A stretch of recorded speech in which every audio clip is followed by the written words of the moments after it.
Hello.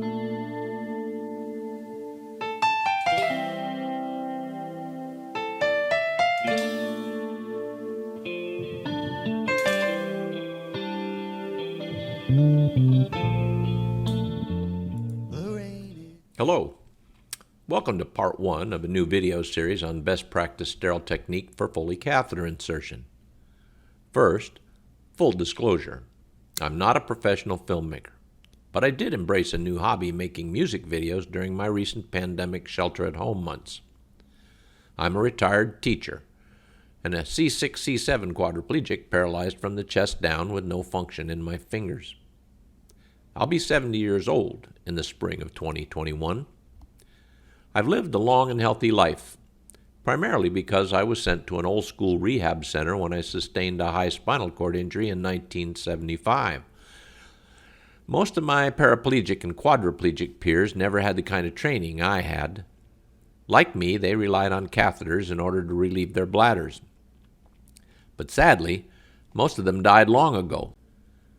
There have been great improvements in catheter insertion products for intermittent catheter users, folks who insert a new catheter each time they need to urinate.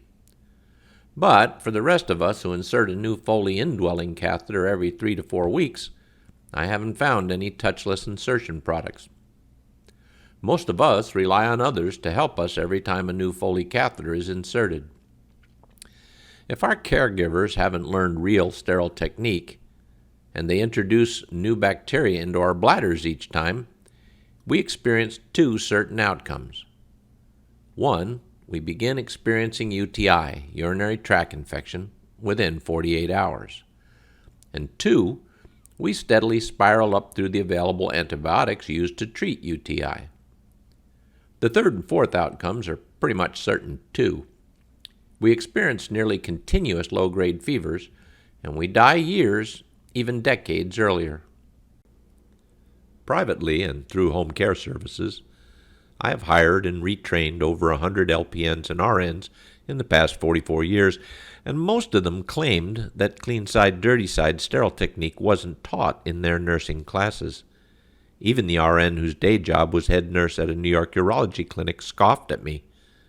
They tried to convert me to the 2-inch rule they learned, but I'm nothing if not stubborn when it comes to avoiding urinary tract infections.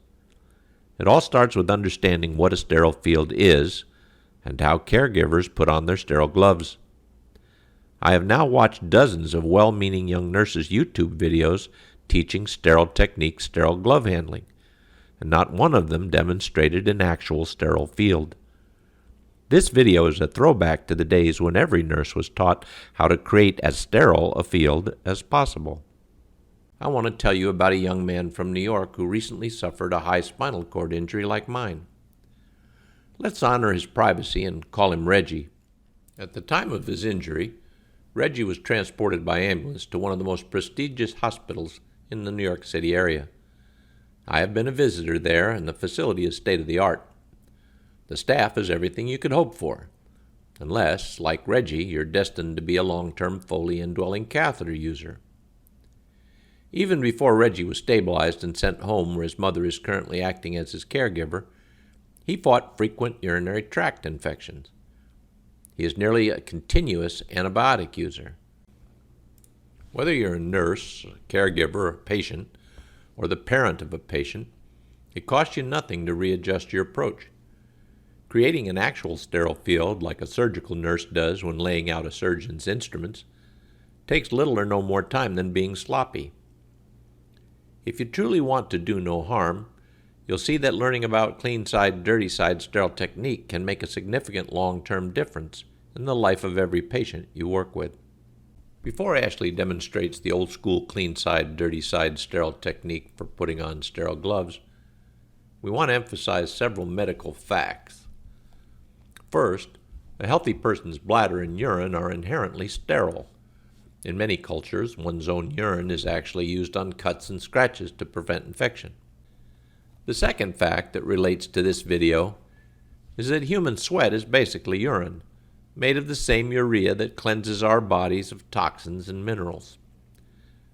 The third fact is that the sweat which perpetually oozes out of the pores of our fingers is never sterile.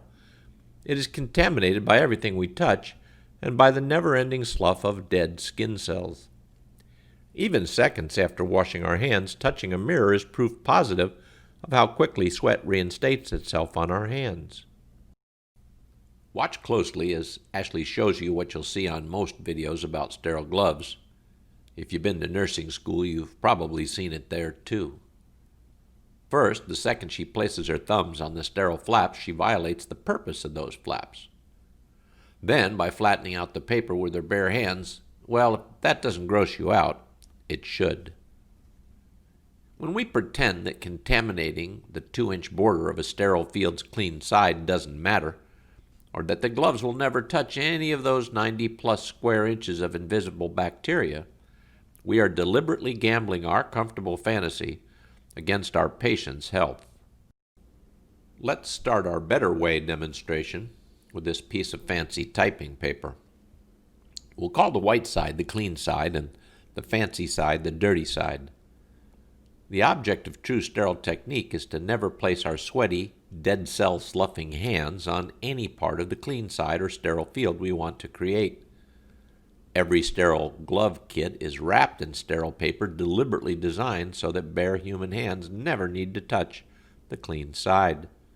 For the first part of this demonstration, we've replaced the commercially folded sterile paper wrapping you'll find in every sterile glove set with this same fancy typing paper. We hope this helps you to see and recognize why the packaging is folded the way it is. Note that each of the first sections you must touch in order to unfold the wrapping are all the dirty side of our sterile field.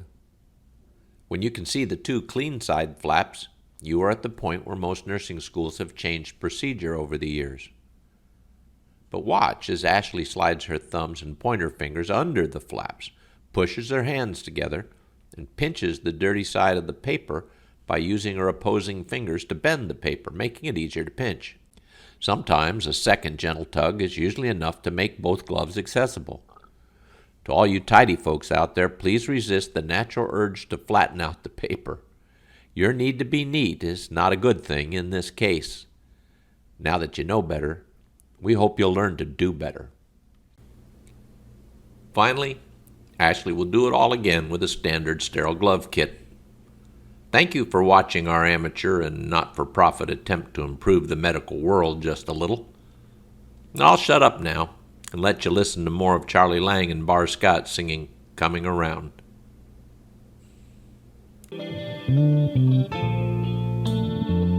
The rain is gone.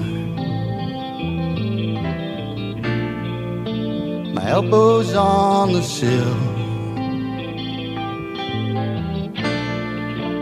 thinking right out loud, where are you now?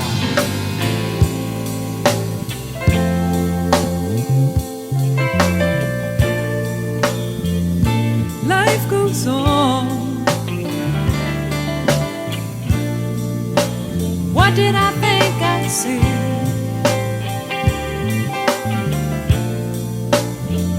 Horizons bright, but you're not here.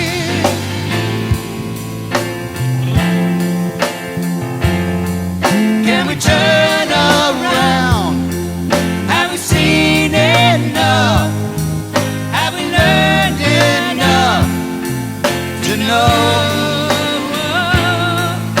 the planet spins, tides rise and fall? Say our time has come again, my darling. The night sky fades, hearts are on the rise.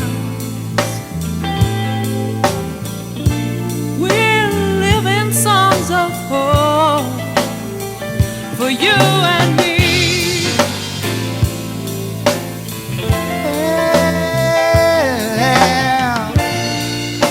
We'll get it right this time,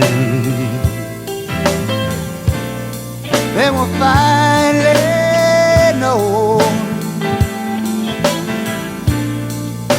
that second chances come.